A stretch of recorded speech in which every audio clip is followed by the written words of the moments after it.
articles of it. Ornaments mostly. Most of them are tiny little animals made of glass.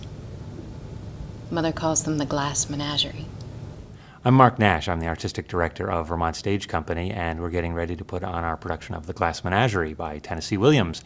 And it opens October 6th here at Flint Space. The play is memory. Being a memory play, it is dimly lighted. It is sentimental. It's not realistic. In memory, everything seems to happen in music. It's an American classic. It's a masterpiece. It's iconic. It's all of those things. But what we're trying to do at Vermont Stage Company is sort of take it off its pedestal a little bit, bring back the humanity, the authenticity of it. Even though it was written over 60 years ago, these characters are very real. Anybody who has a family, I think, will relate to these characters and their situations.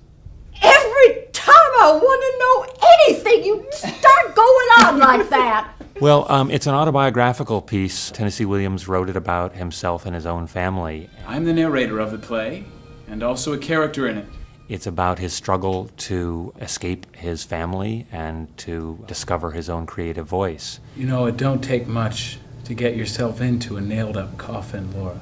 But who in hell ever got himself out of one without removing one nail?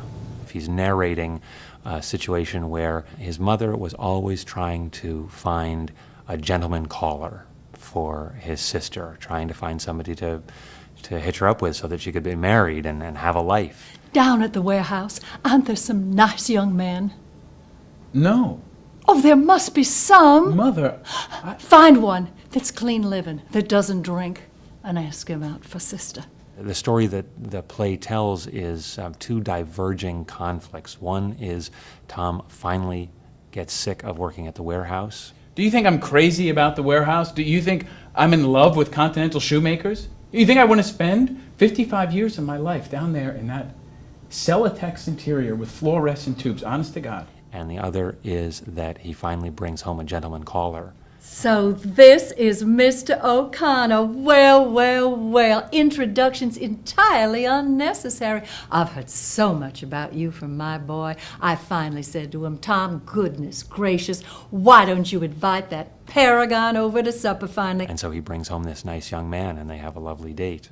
Things maybe don't work out quite as well as you might hope. Being different is nothing to be ashamed of. Because other people aren't such wonderful people. They're 100 times 1,000. You're 1 times 1. They walk all over the earth. You just stay here. They're as common as weeds. The great thing about doing it in Flint Space is that these characters stop being these iconic theatrical caricatures that we maybe think of them, and they become very real people. And of course, because you're so close to the action, it feels like you're right. I mean, look at us. We're in this living room here. And when you come into Flint Space, you're 5 feet away from it, and you're sort of sharing this living space with the Wingfield family. Look over your left shoulder, Laura, and make a wish. Now, darling, wish. It's a sad play. There's a lot of humor in it, very human, very real. The thing about heartbreaking plays, though, is they break open your heart and lead to empathy and compassion, and you've either been in one of these situations or you've known somebody who has been, and I think it'll be something that everyone can relate to. What shall I wish for, Mother? Happiness. And just a little bit of good fortune. The Glass Menagerie runs at Flint Space October 6th through the 24th, and we run evenings Wednesday through Saturday at 7:30 and matinees at 2 p.m. on Saturday and Sunday. And you can get tickets at the Flint box office.